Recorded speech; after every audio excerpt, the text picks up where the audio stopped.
بسم الله الرحمن الرحيم ألهاكم التكاثر حتى زرتم المقابر كلا سوف تعلمون ثم كلا سوف تعلمون كلا لو تعلمون علم اليقين لترون الجحيم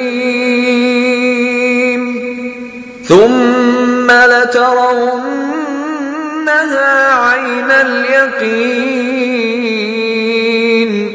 ثم لتسألن يومئذ عن النعيم